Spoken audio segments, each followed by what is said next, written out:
Yo, what up guys, I'm Sammy and welcome back to the Soul Drop. In this video, we're going to be talking about the most disappointing shoes of this year or the past year so far. And disappointing means like it can be a very bad shoe, like this shoe just kind of sucks, or it can be like a shoe that I had high expectations for and I was super duper excited because maybe the previous shoe was really nice and I was like super hyped. Had all these expectations like, oh, it's gonna be super nice, and then I got it in and I played it and I was like, it's not that good. So yeah, it can still be a pretty okay performer like on this list, but I'll tell you guys what it is, you know what I mean? But yeah, I guess if you guys do want to get in these shoes, I probably would suggest you don't. Try to leave in the link in the description box. And also, of course, you guys have been asking me where I've got the socks from that I've been wearing in all of my videos. It's actually my brand. It's called Young Hone, and it's available for pre-order right now. So if you guys do order it, it'll come in a couple of weeks. And it's like a athleisure type of sock. So I want to make a really nice sock for everyday use, right? So you can also go out in it. It's thicker than a traditional sock. It has nice cushioning. It's just not as thick as like a normal basketball sock. I want to make something a little bit thinner, but also really comfortable that looks good. So if you guys do want to get it, link to that will be in the description box as well. But yeah, let's get it started off with the Jordan Tatum 3. So the Tatum 3 is a pretty big disappointment. I mean like, Tatum's line hasn't been that good, man.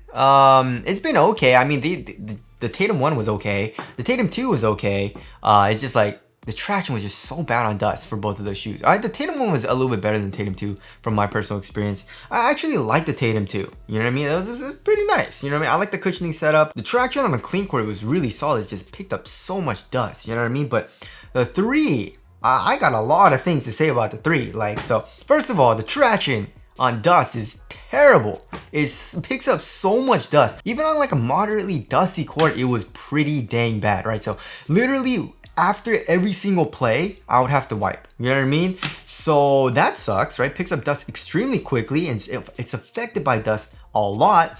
And also the cushion is not good, right? So it's using Cushlon.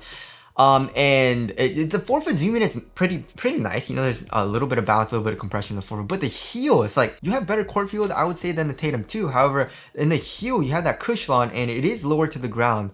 So when I was doing heel strikes, I can literally feel my heel compressing the Cushlon and then hitting the ground, and it would really hurt my heel. You know what I mean? So yeah, the cushion also wasn't super nice, like especially for impact protection. And then the support was freaking terrible. I don't know what it is with that material. I really like it, like as far as like it's really comfortable, very soft, thin material that conforms to your foot, but it's not a supportive material. You know what I mean? So it's not like unsupportive in the way where it's like super stretchy. I mean, it is a little bit stretchy, but it's not terrible for that. But it's just a really soft material. So in the forefoot, in the midfoot, not the best support, right? And also in the ankle area, it's terrible for support too. It just moves. It literally, I don't know what it is. It just feels like my foot is moving inside of the shoe. You know what I mean? It doesn't feel supported inside of the shoe with the terrible traction and bad impact protection. I did not like playing that shoe that much. You know, if I was playing on a clean court and I had fresh legs, it's okay. You know what I mean? It's not terrible, but yeah, I definitely brought backup shoes when I was testing the Tatum 3 because I did not like playing that shoe. So yeah, it's just the Tatum 3, not the best performer, which kind of sucks. So there's that. Next, of course, is the KD17. So the KD17 is pretty solid, but I would say it's a pretty big disappointment in terms of performance comparing to his previous shoes, like the KD16. Not my favorite shoe, but the KD16 was pretty solid. The 15 was really nice. The 14 is goated. The 13 is really freaking nice. So yeah, the 17, first of all, the traction picks up a lot of dust, and I did have a fully translucent outsole, so maybe that is the problem. And you know, a solid rubber is gonna be better, but I haven't tested that. But you know, just from my colorway that I've had with the fully translucent rubber, it picks up a good amount of dust. You know what I mean? It's a little bit inconsistent as well, which I didn't like. If you're playing on a clean court though, pretty dang nice, right? Also, the cushion is not nice. You know what I mean? Like, I do like the cushion line. It does have nice heel compression as well, but the freaking forefoot with the zoom unit and then the plastic over that, like, I don't know, what are you guys thinking? Like, why would you do that? You know what I mean? Like, why? you put a nice zoom unit in the forefoot and then just cover it with plastic? Like, that doesn't make sense, you know? And also, the shoe is not very supportive, and the material quality with that mesh is pretty bad, especially for the price tag, like 150, 160 bucks, right? So yeah, it's just like you would think with the plastic cage it would add support, but the plastic is really thin, you know? So that mesh material, like the overall shoe is not very supportive either. So just like the Tatum 3, it's not as bad as the Tatum 3 for support, but the KD17 is not super supportive, which I didn't like. So yeah, the KD17, again, it's an okay shoe. It's not terrible, but it's a pretty big disappointment from his previous shoes, right? All right, next we got the Curry 12. So I mean, yeah, so it's the same shoe as literally every other Curry with Flow, pretty much. You know, not that big of a difference. You know what I mean? So it's not that it's bad. It's actually a nice shoe, and I enjoy playing in it. It's just it's the same thing. You know what I mean? Like, for example, I like what Adidas is doing with the Hardens. You know what I mean? Like, so the Harden Volume 7, 8, and 9 literally have like the same design. They have an inner booty. The cushion is pretty much the exact same. Amazing traction. It has like a shell, outer shell, which is supportive, right? So you have that sock-like inner booty, and then you have an outer shell, which is supportive. So they all have a very, well, obviously the 9 isn't out yet, but from what I can tell, it looks very similar in design. It'll probably feel very similar to the 7 and 8, but it's different, you know what I mean? Like the design is very different. It feels very similar, but it performs slightly differently as well, which I do like, you know what I mean? But the Currys, it's just that same shoe. It's that same thing, you know what I mean? So yeah, I mean, if you're a guard and you want a really responsive, very lightweight, minimal shoe with pretty reliable traction, then yeah, but they definitely need to improve the cushion and just do something different with the traction. You know what I mean? Because it's the exact same traction. I mean, I guess, you know, some people are saying if it ain't broke, don't fix it, which I do agree with, but I mean, like, at least change up the traction pattern or something. You know what I mean? Like, make it a little bit more, not as boring, you know? So yeah, the Curry 12, again, great shoe, but yeah, so there's that. Next, of course, we got the MB.04. The MB.04 is not that nice, you know what I mean? So the traction on the clean court is pretty solid, but it picks up so much dust for me, so I was sliding all over the dang place. Also, the cushion is nice, it's soft, but it's really high up off the ground, which I don't like, and it's just too much padding. You know what I mean? So it is comfortable, but it does feel pretty dang bulky, and also the fit just wasn't the best for me, so it's not that it's a terrible shoe. I would say it's okay, but just in my personal opinion, from what I want, I don't think the MB.04 is the best. But I guess like from the MB.3, it is an improvement because the MB.3 was terrible. Like, that's a terrible shoe. The MB.04 is definitely an improvement. So I wouldn't say it's a disappointment, but it's still not the best. You know what I mean? Like the MB.1 and 2 were really nice for me. 3 and 4, not the best, right? All right, next we got the Dame Certified 3. So I'm still testing that shoe out. But that shoe is dog water, guys. It's a dog doo doo.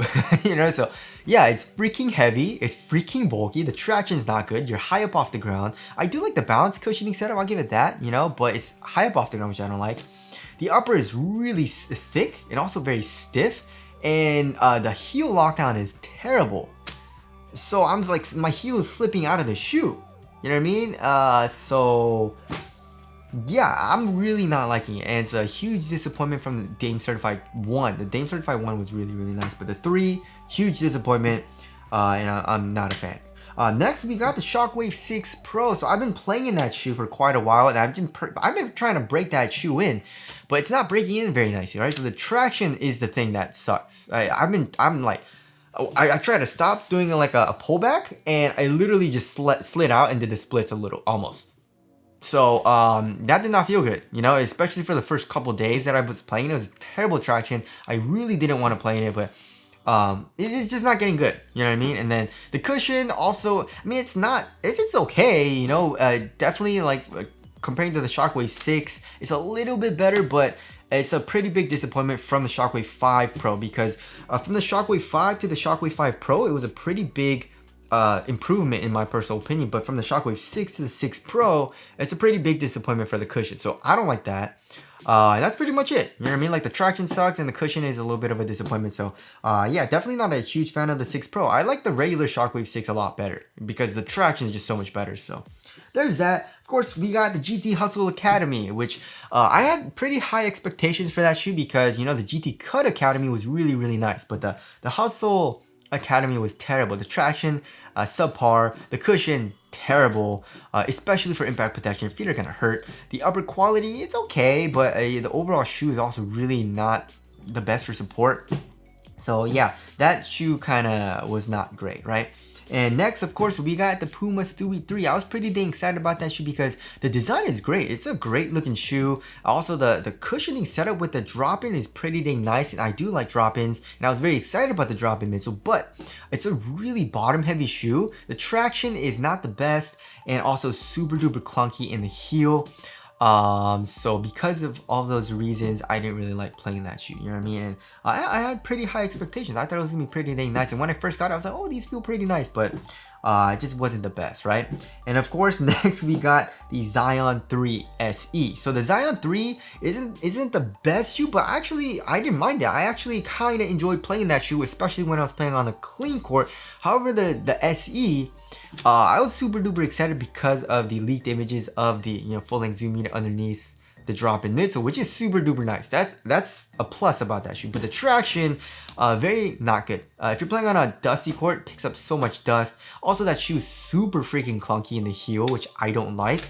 And the material is so thick and very stiff, especially with that midfoot strap. And they increased the weight of the shoe from the regular Zion 3 by a lot. So don't get that shoe. I didn't really like it. And last but not least, we got the GT Hustle 3. So yeah, coming from the GT Hustle 2, which was overall a pretty dang nice performer, especially with the full length zoom strobe unit. You have really good core feel, but really amazing cushion, Great bounce right underneath the foot. Amazing step in comfort, good court feel, great impact protection, traction was solid. Not the most supportive shoe, but overall it was adequate for me. But yeah, the Hustle 3, I don't know why they changed it up so dang much, but the cushion is just way too high up off the ground, way too much compression, especially in the heel, and also in the forefoot with the zoom strobe unit, and it's a double stacked zoom unit. So that's crazy. The traction is okay, it's pretty solid, but does pick up a good amount of dust. But it literally just felt like a running shoe when I was playing it. You know what I mean? Like a lot of, like way too much cushion, So yeah, I didn't really like playing this shoe. I don't know how Wemby is playing that shoe. Like really, I don't know how. It's kind of crazy, but yeah, for me, I didn't really like it. So yeah, that's my list of the most disappointing shoes so far in the past year or so. I'm sure this list will make some people angry, I guess, but it's just my personal opinion. So if you guys have had any shoes that you really didn't like or were disappointed in, tell us what it is down in the comment section below. But that about wraps it up. Thank you guys for watching, and I'll see you guys in the next one.